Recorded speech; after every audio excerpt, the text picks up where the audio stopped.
So this brings up a good question. How's the E-Ray? Oh, that car, that is the coolest Corvette ever made. I bet. Is it the fastest? No, That's not- Actually, yes. a frightening it's statement. it's all-wheel drive. It's the fastest 0 to 60 Corvette. It's not the fastest top speed Corvette because of the electric motor. Correct. Inhibits it. But the technology, aspect of things and what that car is capable of, it is the coolest Corvette ever made. All-wheel drive. Yeah, it's all-wheel drive. All-wheel drive, electric. It's an electric front motor, gas rear motor. There's no physical connection to connect the two of them, No. and it works. Right. And it's not a plug-in hybrid. It's a performance hybrid. It does not affect the gas mileage in any positive way. And then there's supposedly supposed to be the Zora, which is supposed to be the crazy. I think it's supposed to be a hybrid with the ZR1 motor. Comes with an old man from Poland inside, right? Maybe. Hey, welcome to Car Guy Confessions, brought to you by ARP. I'm Jeff Smith. This is my car buddy Cam Benty and car builder Steve Strope, and we're going to tell you some stories. Well, Steve Strope's garage. No, it's not.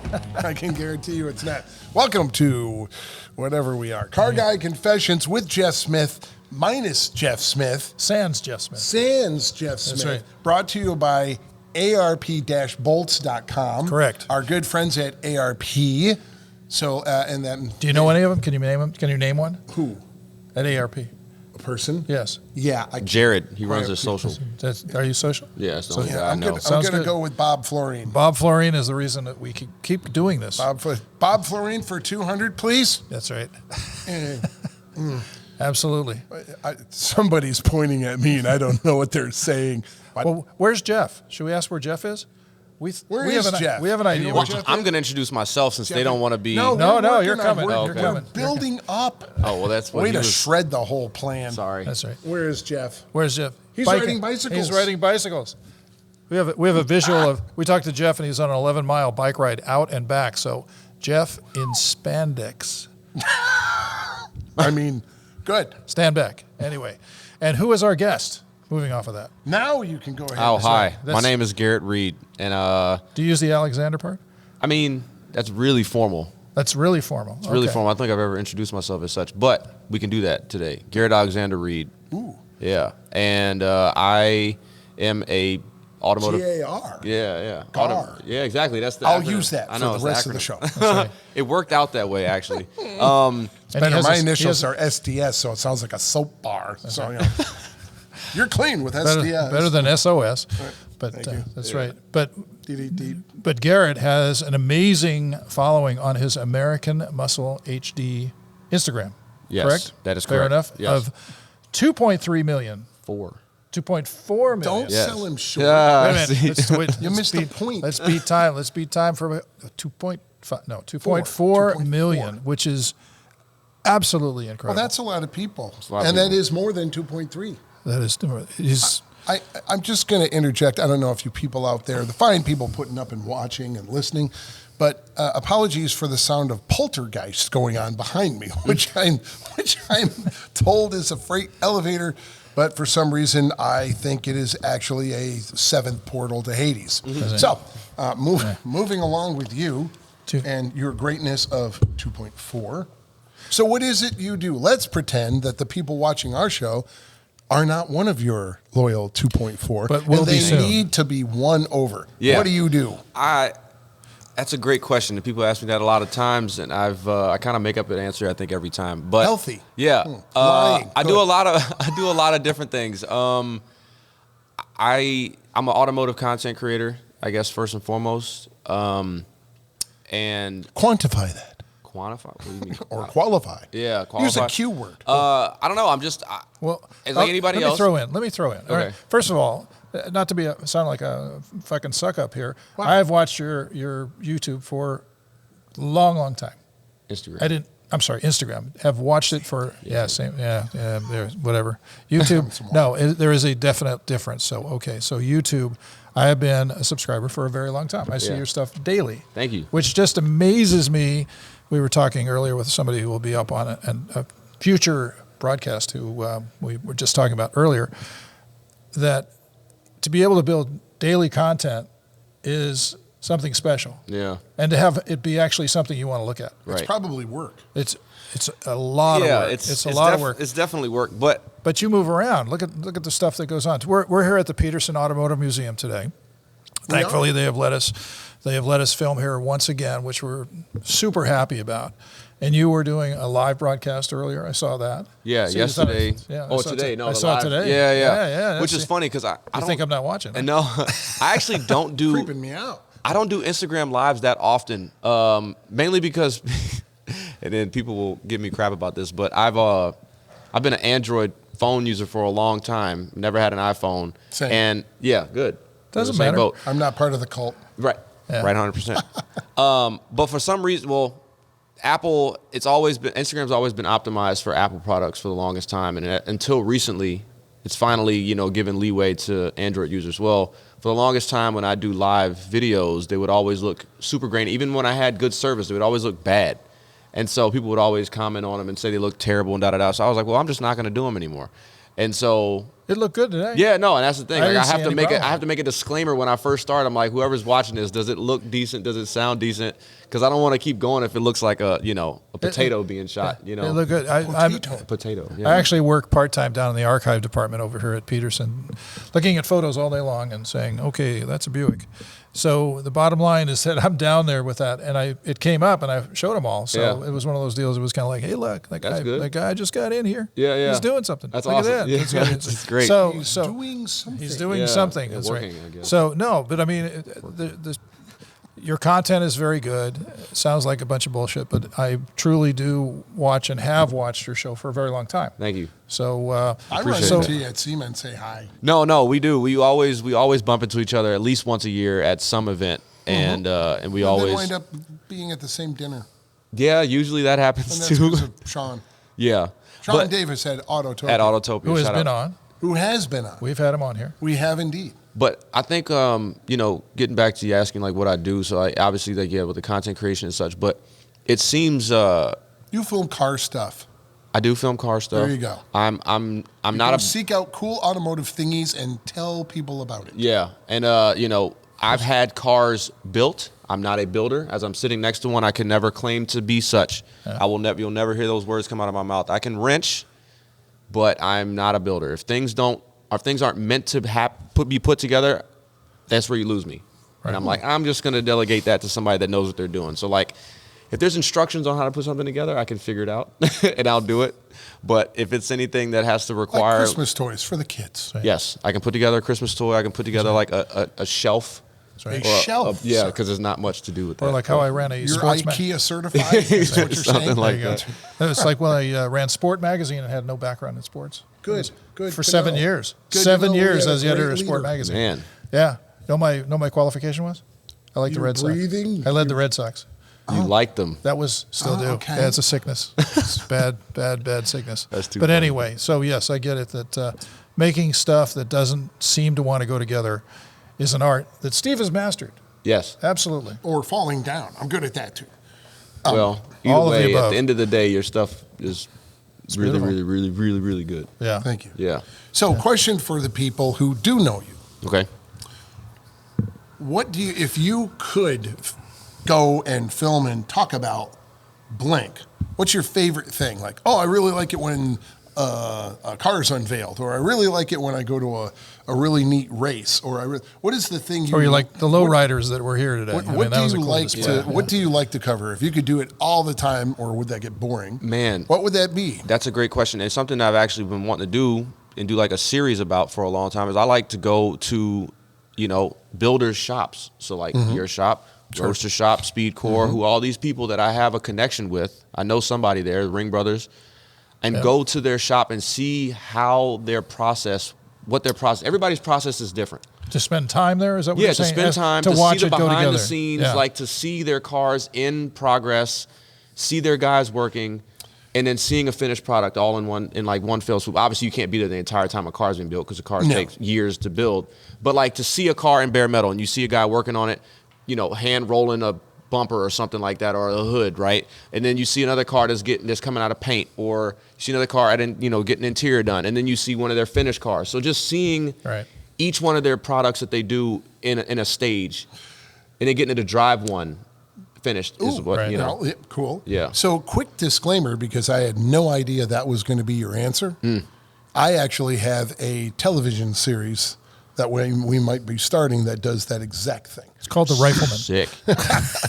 Now, I do not have 2.4 million followers, but we might be filming that where almost the exact same thing you said, except I'm going to be visiting all my fellow friends that are builders. Right. And hanging with them and talking with them and kind of showing background and stuff like that. So I like your idea because I am doing that. But you got to think, like, I mean, and probably the reason why you're deciding to do it too is that most people don't get to see. I mean, even with social media becoming a more regular thing, a lot of these cars don't get get that full attention on social media, right? It gets too much to cover.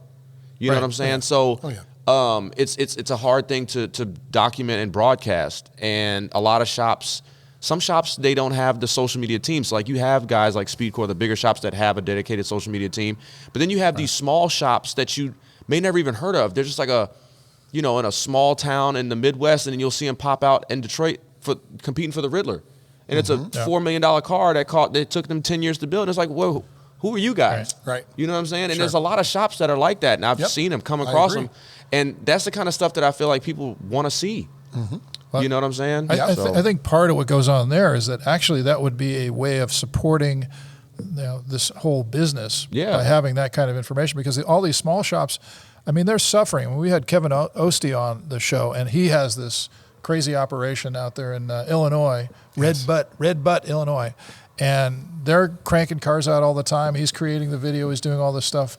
And he's one of the few that actually can, build a car and capture it and be able to show the stages as it goes together. He's really heavy into the muscle car stuff, so he's not so much into what you do, the custom car stuff. But honestly, if we're going to keep this whole arena alive, we're going to have the ability that those kinds of things get visibility so people can understand what's going on. The one thing that, I started at Hot Rod in 1980. I mean, literally, I was on staff at the magazine at that point in time.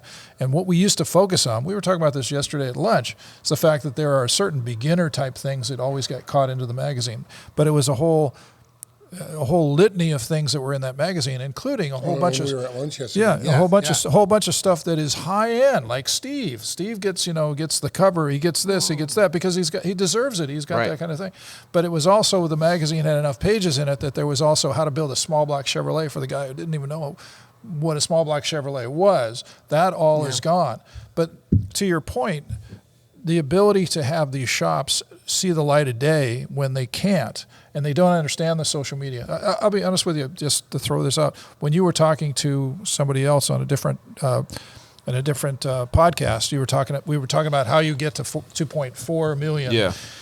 And it has to do with community, and you pump my deal, I'll pump your deal. We'll all trade off and make sure that we all kind of come together as a club, and that was what you were saying. Yeah, right. Do I have that right? Yeah, exactly. Okay, so you have that right. Well, the same thing happens with shops, that shops could feed off of each other. A guy's building this over here and that guy over there, and you send these people to different places. It's not just a deal for affluent Americans or international types to go build a car because they've got enough money to do so. It would be nice if that small shop that's doing some really creative stuff got some airplay, and that's a tough one. I think one of the coolest things about it too is that there's a handful of shops that have developed products that they sell. So along with building cars, they also have a product that they sell. So Roadster Shop, for example. Yeah, Ring Brothers, or Art Morrison, they all developed a product that then other builders will use in conjunction with their product. Then you got guys like BBT Fab that make billet parts. They make side mirrors. I actually have their very first G-body mirrors. I actually reached out to them because I saw them building. I saw them building the F-body mirrors, and I was like, these are sick. I'd love a set for my G-body. And they actually cut me a set. And nice. And, yeah. Well, they're smart. Oh, yeah, super smart. Because G-bodies are, not to get on a tangent, but G-bodies are coming up in the sense that people are spending good money on G-body restoration. Well, it's more affordable than F-bodies. Yeah. Well, yeah, exactly. The 80s and 90s stuff is becoming a lot more affordable. Third-gen Camaros, Fox bodies, square body C10s and such. So, yeah. But, yeah, so my point, there's a lot of what's the word I'm looking for there? Just partnership, I suppose, in the industry, in the sense where it's not really competition. It's friendly competition, but everybody works together. Right. Again, when you have a shop that has a product that they developed, they will then sell to other shops to use on their stuff. but then they're also all building cars at the end of the day that are competing for the same awards. You bet. So it's pretty cool to see all that. No doubt. Yeah. No doubt. So your show, is that happening imminently? Is that something you're going to be putting together soon? Yeah, I've had a couple of meetings already. Yeah. And we'll see. Right now is timing for me.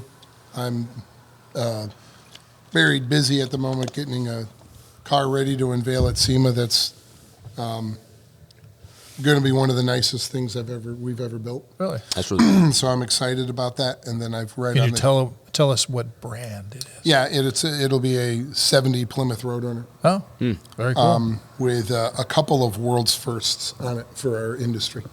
Sick. Nice. So excited about it. Proud It's about still it. gasoline powered. Oh, I guarantee you Okay, it's cool. gasoline But powered. wings. Right. It has wings on and it's it. not LS powered either. Great. Has a wing on it? And it's not third gen Hemi powered either. Great. Rear stabilizer? Yawn. But I love what no, I'm hearing. there's not. Stop that. Start badgering me. But right on the heels of that, I've got a 67 GTO we're going to unveil at Grand National Roadster Show. And then not too long after that, I got a 67 Vet Roadster that's really, really, really nice. Is that the one I saw? Yeah. Yeah. So I've got, and then we've got other stuff in the pipeline too. So Hey, we'd like to thank our sponsor, ARP-bolts.com. We got a fantastic little backdrop here. They make an outstanding series of bolts, almost anything you would need for engines, chassis, things like that. In fact, we were at lunch today, and a guy asked you about the bolt on the back of your shirt, and and I said, well, it's really about a head bolt. They neck the stem down of the bolt on a short, small block Chevy head bolt, so the clamp load is even across 3 different head bolt lengths on a small block Chevy. And, so that's the kind of technology that you get out of ARP. And we've all got stories on all that stuff. Well, but, for a translation of what he said, call arpbolts.com. but the message is that you can't get any better than that. No, you cannot. There you go. Nope. We'd like to thank our friends at InTheGarageMedia.com. They have 3 fantastic magazines. They've got Classic Truck Performance, they have Modern Rotting, and my favorite, All Chevy Performance with Nick, my buddy Nick, you're is so the editor. biased. So yes, of course. But it's a fantastic book. They're doing print media, which Yes. is of course our favorite. So in color and magazine. everything. in color and everything, and you can get your car on the cover of one of those books, which is Right. a fun that's a deal. lot. Great yeah. tech. Great Written tech. by You know, and others not always that are written by me, famous but people. Yeah. Famous people Not have written all the always tech. written by me. That's right. Just So pick it check up and them read out it. at InTheGarageMedia.com, and they're our friends, and they will thank you. I wanted to swing back around actually because, I'm in an interesting place in between, back to a topic of kind of the people he is a antenna out to and you. So for those of you that don't know a whole bunch of background with me, I'm from a really, really small farm town in upstate New York called Appalachian. And I lived and breathed by every issue of hot rod and carcraft. There was no car building going on in my area. I knew one gentleman that had a street rod, and that's it. So I was kind of on an island in my mind, 80s, mid-80s, late 80s, reading hot rod, tinkering on stuff. People like him keep it introduced and hopefully interesting and exciting, and I want to be a part of that world. That looks cool. So I think it's pivotal that you guys do this stuff because you're the next version of what I had, which was my magazines, which I still love, and I still live and die by print. It's what I like and I enjoy. What's getting the biggest hit for you? What stuff is getting the best reaction? What that you put up there? Pokemon's always been good. Any surprises? Well, I mean, like anything else, the classic muscle cars, because that's predominantly what my follower base is based around, right? I've enjoyed they've been putting those more in music videos and movies and television shows. Yeah, like original muscle cars are cool again. To have a cameo. For sure. Yeah, no, I mean, obviously original muscle cars, late 60s, early 70s stuff, Chevelles, all the Mopar stuff. All that stuff's always going to have its time. Mopar, most of all, of the 3. Yeah, I agree. I would say classic Mopar always gets the most love, in my opinion, on social media. Which is odd because growing up and doing what I've done for the last 20-some years, Mopar's always they were the throwaway. There were less of them made. Way less of them made. And I think that's the intrigue in it. Maybe. Yeah. But they were always shocking. You know, Yeah. like a Superbird or a Daytona is shocking. Of Whether course. you like it or not, it's like, what the hell is that thing? Of course. Let alone it's in Panther pink. So Right. Well, that was Yeah. that was the other. I think that was the other thing that was cool about Mopars, is that they had the fancy names, right? The great cars. You know, great colors. But go mango. Yeah. my thing right now that I'm Statutory noticing. grape. They actually had that name and then didn't use it. Okay, I was gonna say, because I don't remember that. No, That's it wild. was Plum a Crazy. version of Plum Crazy. That Plum would Crazy not pass and, today. And, I like it. What was Canceled. it? Inviolate? Canceled. Inviolate. and yeah. Tor Red. Tor Red. Yeah. Absolutely. And Top Sassy Banana. Grass Green. Sassy Grass Grass. Green. You bet. Moulin Rouge. Yep, That's right. Moulin Rouge. That was the I need- and Panther Pink. And I Panther need to Pink. get you. If you're going to go out to Palm Springs, I got a guy with a collection of Oh, yeah. classic Mopar stuff Oh, that his- is his collection beyond is- yeah, it's beyond. lunatic. I'll send you a video. Please, yeah. I went down to Palm Lunatic. Springs last year actually with GMC, one of the two. This guy has a stash of parts that is Oh, this thing- beyond, Yeah. Choke a beyond rhino. It's unreal. crazy. But anyway, so the Mopar stuff is working. Yeah, so classic Mopar stuff always a hit. But what I would argue right now. What is it that you do? Just go, here's a charger. I'm going to show you the charger. No. Well, it depends. So Yeah, no. I'm asking. No. So okay, so break down what my content predominantly is. I would argue that the majority of my content is reshared content. So I do curate content, right, when I go to events and such like that. But when I'm at home and I'm not out and about, I will reshare content from builders, right, or just followers that have cool cars and such like that. Because what I consider my page is that it's a community of like-minded people Right. that enjoy muscle cars. Right. So if I follow builders, right, that are building cool, bringing out new cool stuff. I'll have to send you something. Yeah, please. Well, duh, you got my number, dude. I know, but He look just at don't me. talk Do to me. I look intelligent? He just doesn't ever talk to me. It's Ah, crazy. man. I know, I'm just kidding. But no, Yeah. so when new cars pop out, right? A lot, again, to the point where a lot of these shops don't have a significant following. So yeah, they may get their just due at a show where they're Right. accredited. Right. But online, they may not get that. They may not get the love that it would garner if it was on. So I kind of serve as that medium for a lot of people to come either to share or to absorb that content.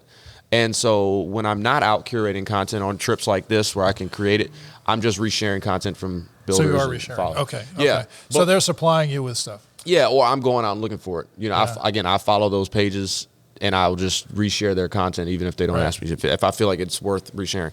But what I would argue right now is that, when I first bought my car, my '84 Monte Carlo, I wanted to one of my dream cars, and it's still attainable. It's just it wasn't in my reach at the time. Is a '67 Chevelle convertible. Anything in the late '60s, early '70s is still going to Still bring works. a decent Yeah. amount of money, even if you wanted to get a piece of crap. Yeah. Because then you got to build it from Yeah. scratch. You got to Not a get Gremlin. No. no, not a Gremlin. But like if you want a decent Unless you're car, Freiburger. right. You got to you got to have a real eclectic taste.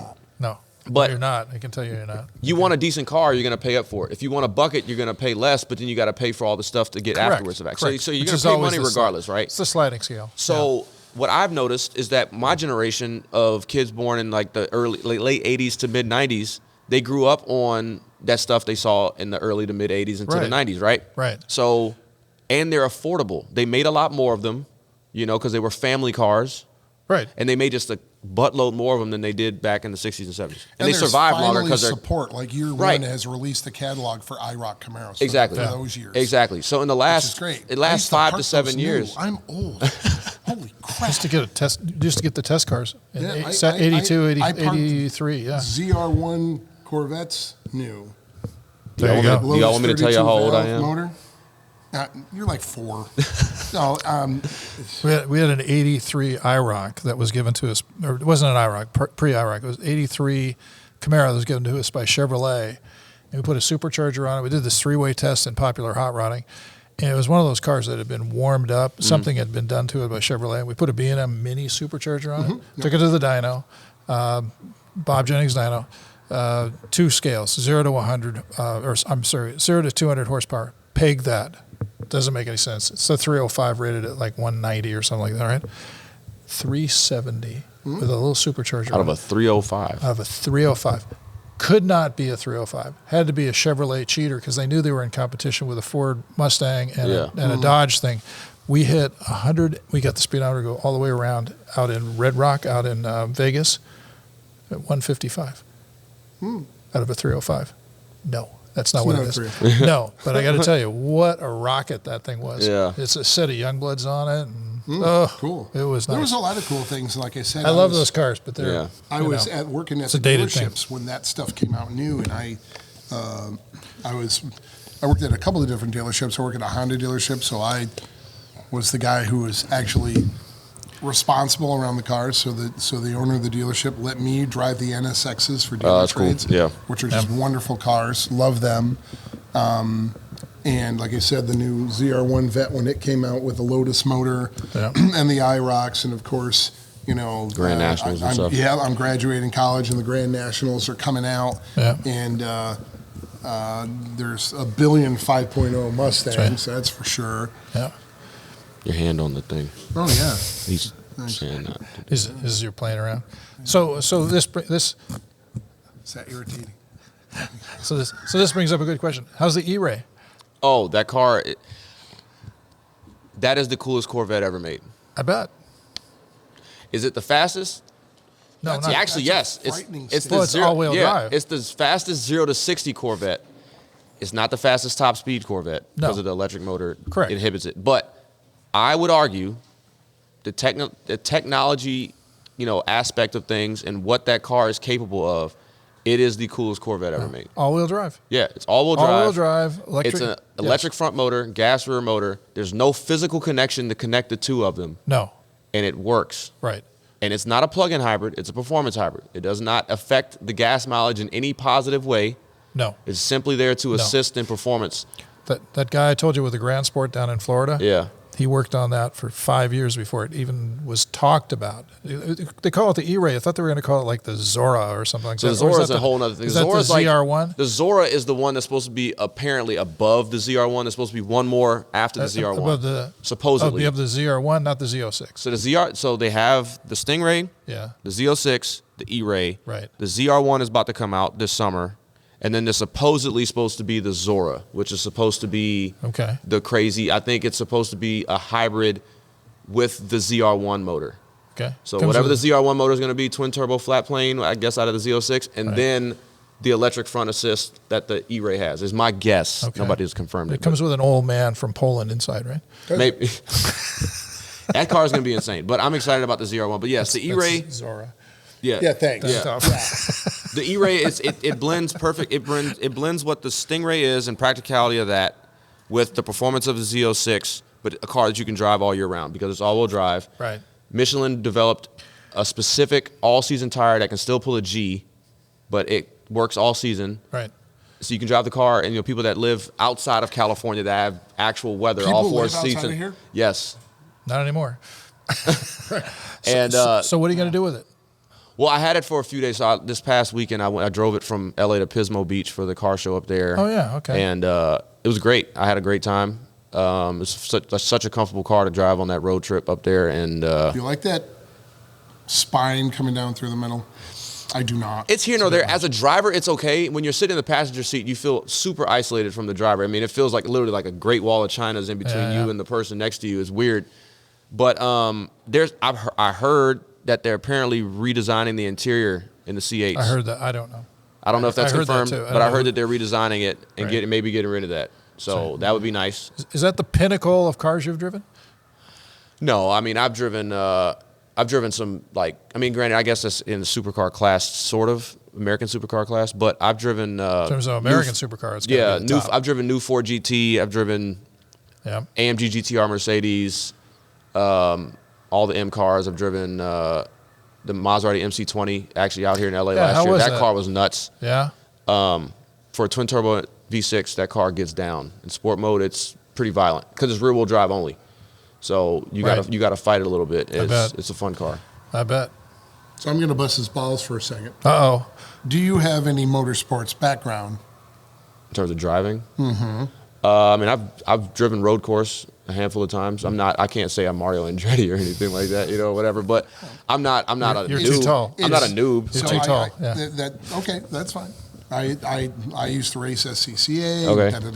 Yeah. So I don't know about I haven't either. But I haven't either. But there's many people that go online and go, I'm driving this and I'm da-da-da-da. I'm like, what's your credentials to tell me how good or bad this car is? No, I mean, again, I'm not a race car driver. You're good. I mean, that's a valid question. I don't have my SCCA license or anything like that, but I have had seat time on road courses, and I've driven a handful of cars to be able to give somewhat of an accurate representation. If you're out driving it in a normal condition, you're got every right to go, this is how this car drives. Right. Yep. You may not be doing skid pad articles. Exactly. But if you're like, I just drove it for 3 hours and here's how I felt driving it. I give representation based I give representation based on what I've done with the car. Right. I can't sit here and say, oh yeah, I mean, I took it around the Nürburgring. You did? No, that'd be awesome. I haven't been yet. I want to go.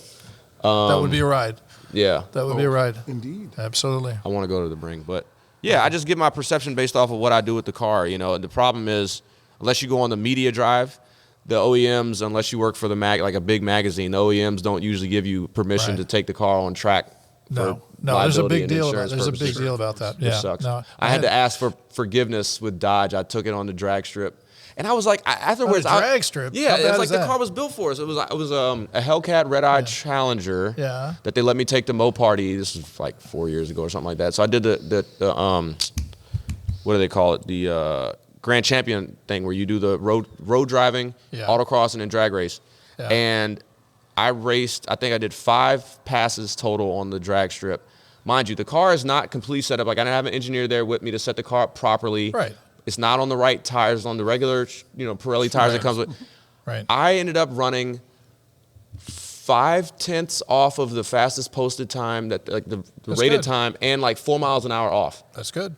And only 5 passes. Yeah. And that was my first time actually drag racing on a drag strip. I was like, that should be a testament to your vehicle. And they weren't really that mad. They were just like, give us a heads up next time, because they want to make sure they prep the car properly for the next person they give it to. So I was like, all right, they were chill about it. They're not worried about you. They're worried about their product looking embarrassing. Yeah, because the car comes back with bald tires or the trans is whatever. So it was fair. Back in '86, a guy was running Vito in Porsche Magazine, and we got a Porsche for a test vehicle, and we drove to Texas and back in 24 hours. And then we had to ask for forgiveness. They were not pleased. All the way to Texas and back in 24 hours. We were cooking. You were cooking. Goodness sakes. And we gave it back.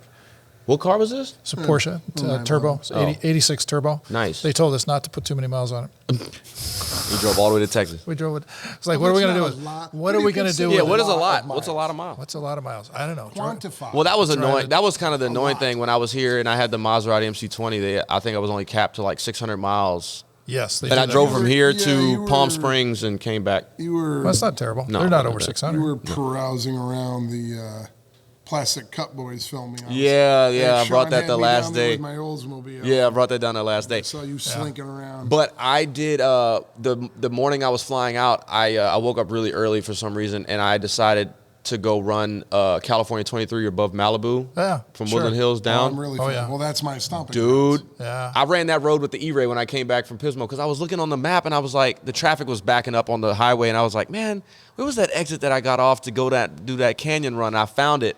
Yeah. Man, I gassed that thing up, and I bombed that road. That road's so much fun. Yeah, I would go down there and just steer with a throttle.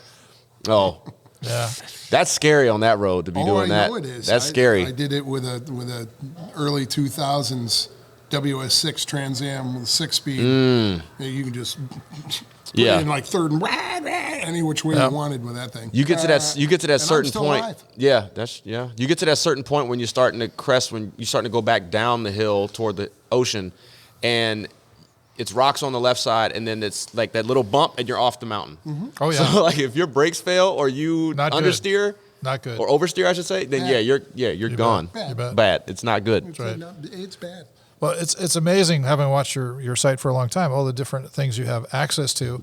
The resharing thing, I don't fully understand all that, but it makes sense, I guess, that content is content. Yeah. If your group hasn't seen it, it's new. Right. So resharing is when somebody does something and then you take it and then show it to your people so they share it. That's right. That's right. I learned that kindergarten? Before. I don't know. Just before. You should know how to share. I should. Anyway. But that's a very cool, thing that you have the ability to work with other folks and be able to pull content out like that. Yeah. Now, the biggest thing that I'm like truly blown away by after all this time is the ability to be able to call up people like Steve and just people that I calls me. No, he doesn't call me either, but I can. Yeah. I have his number. Yeah. Can do Yeah, that. That's yeah. right. He can. The ability Yes. to call, whether I do it or not, is different. But I have a the bunch of ability stuff from his to shop. I have a bunch of stuff that I shot over at your place. I'll have to send it over to you. so I can access it. Yeah, there you I go, use a yeah. camera. I'm right I here. can use a camera. I can use a camera. But it's cool, man, because it's just like, I started out in this industry and I was nobody, right? I was just a kid I was 18 and I was just a kid that just liked What cars. are you like now? 19? Well, yeah, exactly. I'll be 30 in a week. There you go. Yeah. You're old? Yeah, I'm getting old. Yeah, I got a couple gray hairs Welcome to now. hell. It's bullshit. But yeah, so it's honestly it's humbling because again, I still in the grand scheme of it all, I still don't think I'm anybody that special. But I've made friends with a lot of important people. Well, I feel that are important people in this industry. They call me their friend too, which is cool. Right. And I can hit I them like up. him. Yeah, that's good because I know guy. he doesn't like very many people. I don't. Yeah, so that's good. This is also true. Yeah. So it's just it's humbling, man, just to be in that position and then to have weight in this industry. My name being mentioned and like people actually know who I am is really cool. That's a big deal. Yeah. That's a big deal. And you've got a lot of folks looking at you. If you're getting an E-Ray, you're top of the food chain. Yeah, no, for sure. I mean, yeah, again, to be able to just fly into LA or be having a trip planned and call up my girl from GM and just be like, hey, I'll be here these dates. Can I get an E-Ray? And then she make it work for me. It's cool. That's like, big. That's a like huge, shuffling huge deal. things around for me. Right. You know what I'm saying? Like, it's just Well, it's pretty crazy. it's completely different because I came up in the print magazine arena, Right. and we used to be able to do that. We could get anything we wanted. Yeah. But now there are no print magazines. Very little. I mean, Wheel Hub and our friends Hot down Rod. in Anna. It's still there. It's still a print magazine. It is still a print magazine, and I wish John McGann all the best we can possibly have. He's a good guy and a good friend. He's a great guy, and Super good unfortunately guy. his hands are bound a lot of the time. Mm-hmm. But in terms of His new issue looks good. Right. We Yes, were looking at it it at is. lunchtime. It We were is. looking at it at lunchtime, John. That's right. But it's just so very different. There just is. It's just a different thing. Yeah, Your it- magazines are $10 a piece. $10 or $12 a piece. Well, You used to frickin' buy. McDonald's is $13.